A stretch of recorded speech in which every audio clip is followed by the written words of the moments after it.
you've ever said I'll do it later and then ended up watching 3 hours of Netflix, this video was made for you. Laziness isn't who you are, it's what you've been conditioned to do. Sometimes it could feel like you're stuck in a continuous cycle of making promises that you end up breaking to yourself, constantly finding yourself in that state of laziness. We are what we repeatedly do. Excellence then is not an act but a habit. And actually, in the same vein, the opposite is true. Laziness, just like excellence, is not just an act but a habit. And today we're going to be breaking down 7 habits that is most likely keeping you lazy right now. And more importantly, we're also going to be talking about how you can break these habits. And by the end of this video, you have a good idea of the things that you do knowingly or unknowingly that keeps holding you back and not allowing you to do the things that you really need to do. And the first habit is procrastination. A really simple definition of procrastination is doing tomorrow or later what could have been done today and now. Procrastination usually feels easier in the moment, but the really subtle thing about procrastination is that it compounds. And the more you procrastinate, it easily becomes a way of life. And if it's not controlled, you might always find yourself in a state where you are always short of time to do excellent work, or you are in a constant state of stress because of the work you know that you need to do. Now, the thing is, procrastination stems from a much more deeper problem. And this problem is the problem of self-discipline. Self-discipline is essentially doing what you need to do when you need to do it, whether you feel like it or not. Now, procrastination, the main reason why we procrastinate is most times because we do not feel like doing what needs to be done. So, as a defense mechanism, we just push it away to a later date. Now, with this in mind, it begs another question. How do we get ourselves to feel like doing the things that we do not want to do so that we can do the things that are really important to us to do? Hope you get me. And a really good way that you can actually use to short circuit your ill feelings about a task is by doing something called the 2-minute rule. Now, the thing with most tasks that we tend to procrastinate on is the main problem usually is not in doing the task, but in beginning the task. Now, the 2-minute rule basically works like this. When you find yourself procrastinating on something, just tell yourself that you're only going to do this for 2 minutes. And after 2 minutes, you can always stop and do something else. Now, when you actually start doing the task, you would always find yourself going past 2 minutes. Because, like riding a bike, you found a way to make the starting part easier. And when you are engaged in that activity, you build momentum to keep on doing that activity. The next habit that could potentially keep you lazy is overuse of social media. Now, I'm not one of those folks that will tell you to throw your phone into the ocean, ditch the internet, and go into the woods and live off-grid. Modern society is evil. No.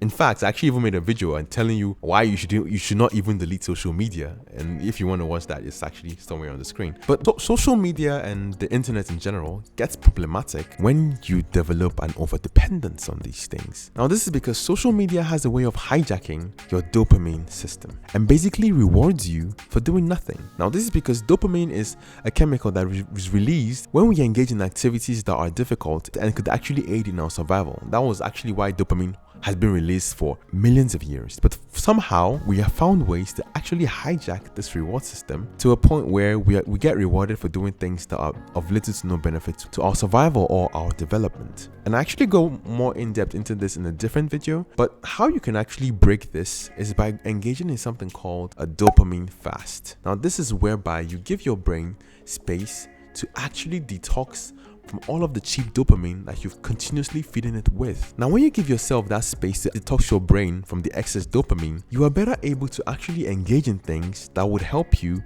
get the healthy dopamine. Now, this is dopamine that you get from doing hard things. Now, another habit that could be keeping you lazy is the habit of not having goals. Now, humans, we are actually goal-oriented creatures. And without a clear goal or destination, we would automatically default into our default settings, which is to lay around and do nothing. We are not automatically wired to take action or do anything productive. In fact, it's almost quite the opposite. We are actually wired to take the path of least resistance, to always take the easy road and not the hard road. But when you have a goal, you have a reason, you have a clear why you need to actually take the hard road. You have a reason to say no to the comfort and embrace the discomfort to achieve your objective. And if you're wondering, oh Bernard, I don't really have goals in life, one way you can actually help to solve this problem is by journaling, by actually writing down the things that you would like to accomplish or the things that you would like to achieve. And the thing is that just the simple act of writing it down actually increases your your chances of actually following through to do them. A study was done by a group of psychologists on 267 participants, and they split these people into 5 groups. Now, the first group, they only thought about their goals but never wrote them down. The second group, they thought about their goals and wrote them down. The third group of people thought about their goals, wrote them down, and actually created an action plan to do them. The fourth group of people wrote down their goals, created an action plan, and then shared it with a friend. While the fifth group of people did all of these things that the fourth group of people did, with an extra boost, they sent weekly reports to their friends to actually track their progress on their goals. And what was discovered was that in the first group of people that actually just thought about their goals were 43% likely to accomplish it, and group 2 and group 3, those people that actually wrote down their goals and made plans and actions to follow through, were 56% more likely to accomplish their goals. Group 4, the group that actually shared their goals with their friends, were 64% more likely to achieve them. And group 5, the people that shared their goals and tracked their goals weekly with a friend, were 76% more likely to actually accomplish those goals. So in essence, in a nutshell, write your goals down. Another habit that could be keeping you stuck is relying on motivation. Motivation is a very, very, very unreliable strategy for actually maintaining and sustaining any decent level of effort. Now, this is because you could actually spend days, weeks, months waiting for that spark of motivation, only for that spark to come. And for the first few hours, or if you're lucky, days, everything might be going well and good, but motivation will inevitably fade. And when that does happen, if the motivation doesn't come back again immediately and you have to wait a long time waiting for your motivation, you'd have lost a lot of progress that you made initially. Thereby, every single time you find yourself starting again and having a continuous cycle of rising and falling. And personally, I'm going to be a bit vulnerable with you guys. For a while, I had been relying on motivation to make videos for my channel, and I would find myself, for a while I could find myself posting fairly consistently because I'm pumped, I'm motivated. But when the motivation fades out, I kid you not, I could actually go months without posting one video, until I decided to apply what I'm going to share with you right now, which is having a routine and a structure for action. Now, when I decided, you know what, motivation, I'm done with you, we're actually going to make this a routine. It sounds boring, I know, but at the end of the day, it gets the job done. And ever since I actually decided to make this a routine, I found myself posting more consistently and actually more reliably, so I can make more videos for you guys. It's a win-win. You win, I win, everyone's happy. What more could we ask for? Now, another thing that could actually be keeping you lazy is the habit of having a poorly designed environment. Now, whether you know it or not, your space actually has a huge impact on your ability to actually carry out the tasks that you need to do. Here is an instance. If you want to go to the gym consistently, and every time you want to go to the gym, you need to go into your wardrobe and dig into the underbellies of your wardrobe to get your gym clothes, and for your shoes, you need to go into the depths of under your bed to just get your gym shoes. Over time, because of the high level of friction involved in getting these things ready that are required to perform that habit, because just the mere thought of you going into your wardrobe, going under your bed to look for the things, and when you look for the things, you have to then put it on. That extra layer of friction would make it a lot more difficult to actually even start the activity.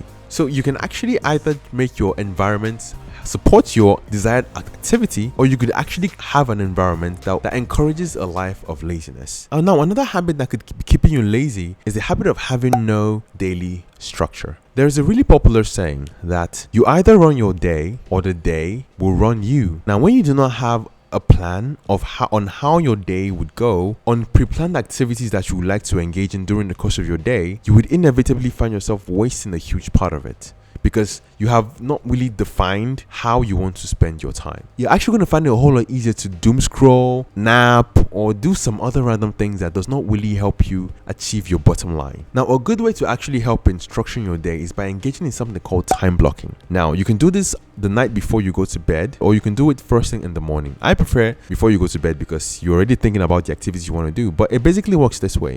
You basically look at your day and block out time for things that you would like to accomplish during that day. Now, why this is important, because if you actually have a predetermined plan on how you want to use your time, it makes it a lot difficult for other impromptu things to actually impede on that time you have already planned for what you deem important.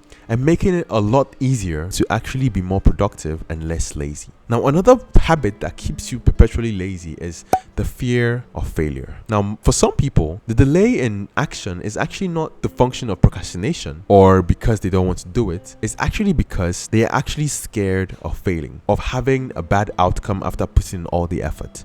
Now, this can actually be as a result of consistently having negative voices in your head that tells you that everything is not going to work out, you're not good enough, and a lot of automatic negative thoughts that actually hamper your progress. And there is a really interesting saying by Seneca, which actually goes like this: we suffer more in imagination than we do in reality. Most times we actually hyperinflate scenarios that, even if they were to happen in real life, would not be as bad as how bad you're making it in your head. And so, because of those scenarios that we have in our heads, it literally paralyzes us from taking any action, thereby constituting a chronic form of laziness. So it begs the question, how do we solve this? Now, you can actually solve this by actually accepting the fact that failure is actually baked into success. Albert Einstein once said, "A man who has never failed in anything hasn't tried anything new." For you to actually succeed in anything, you inevitably would have to face failure. Now, accepting that fact actually liberates you because you know that failure is not a final bus stop.